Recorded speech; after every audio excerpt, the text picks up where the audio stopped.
Okay, John, now I'm talking to you from my OnePlus Pad Android tablet. Why should you put movie files into a folder? Well, there's a few reasons.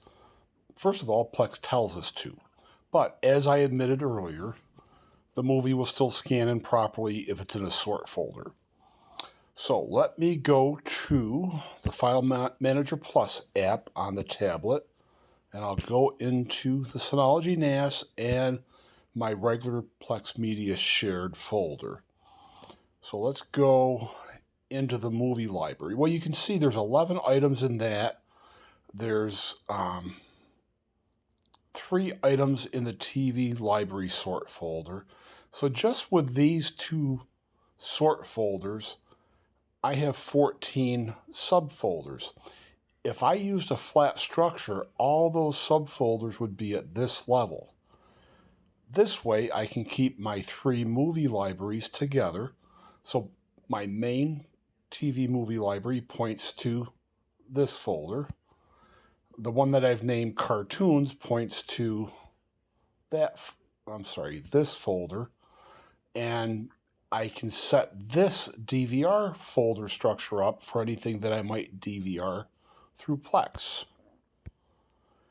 And then there's a lot more movie libraries than there are TV show libraries. My small 4K library, there's a lot of DVD and Blu-ray concert releases that are all at TMDB. So here's a separate folder structure for my concert movie library. And then I like to keep documentaries separate. I have a small little kid movie library.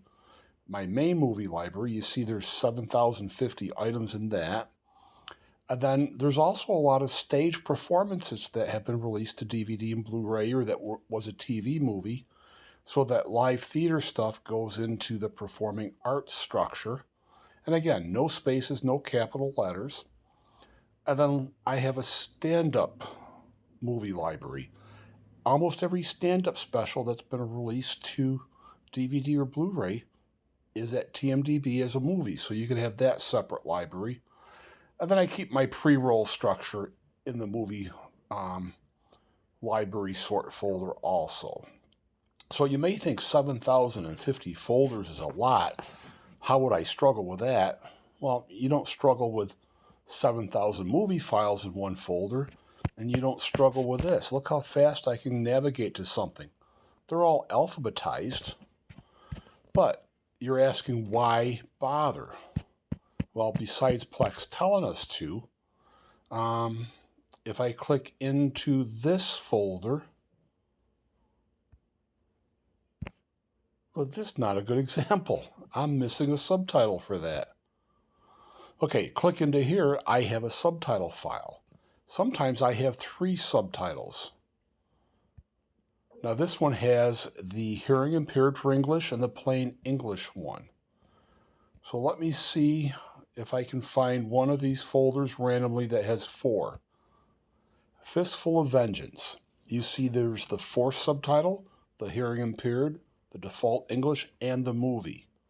So if I have at least one subtitle for every movie, and say I had 5,000 movies, that means there's 10,000 files inside of one folder. I've never tested this because it takes forever to create the extra space to have a standalone test library. But I just imagine Plex has to work harder to find everything when they're not segregated as the movie naming guide or the support article tells us to do it. So here's another reason. Did you know you can have multiple versions of a movie in the same folder? You probably do because you already use edition tag naming. I'm looking for Deadpool 2. And you see it doesn't really take too long to flick through them, even on my tablet going out to the local network. Okay, Deadpool 2. So you see, well, let's look at the folder structure here. It's just Deadpool 2 with a year and the TMDB source ID listed properly. Inside it, I have 3 different editions.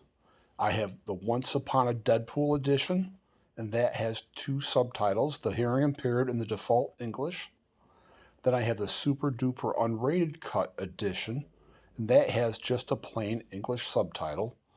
And then I decided I liked the looks of it in the library better to give the regular version a edition tag, also a theatrical cut, and that has 1 subtitle. So you see how this would just be clogging up your way of doing it even more with extra files? Now you may have embedded subtitles, so this may not matter, but most of my movies all have external SRT subtitles.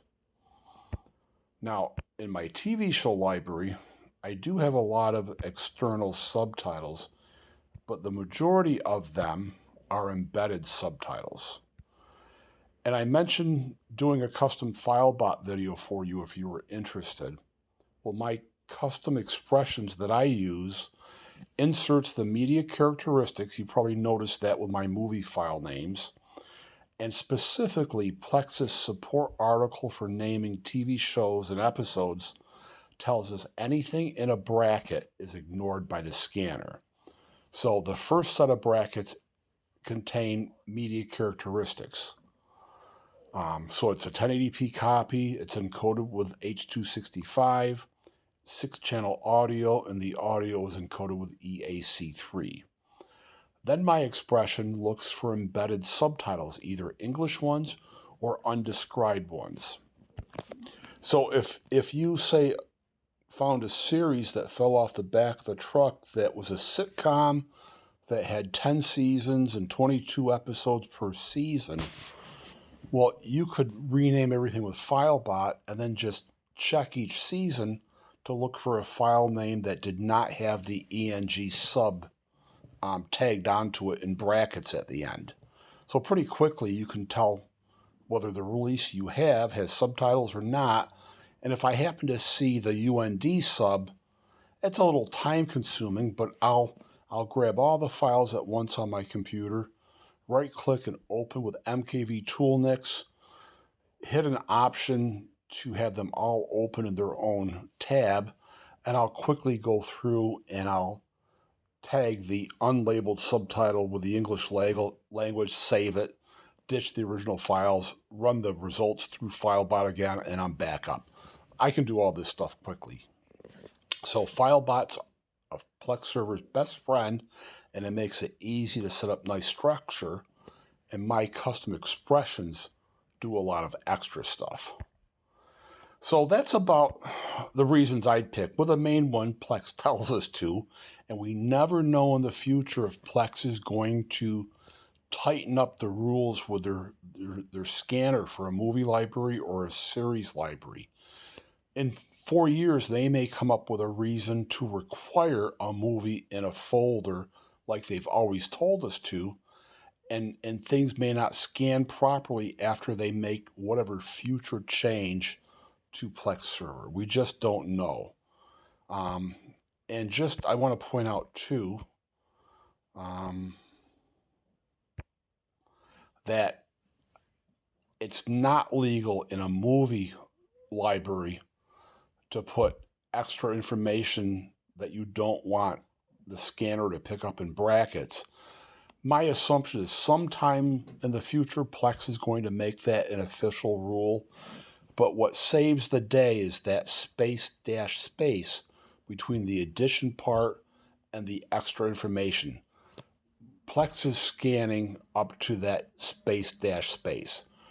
I just like it to look uniform with my TV show episode file names, so I put this extra information in brackets for my movie file names too.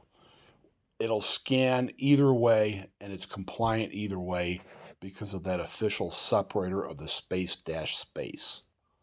Okay, let me get this up onto YouTube for you, and that's about it. That's my method to my madness, and it just doesn't take long to power through even 7,000 folders. I mean, it's as quick on my computer if I grab the little thingy on the side and just go fast, you know. All right, thanks for watching and happy Plexing.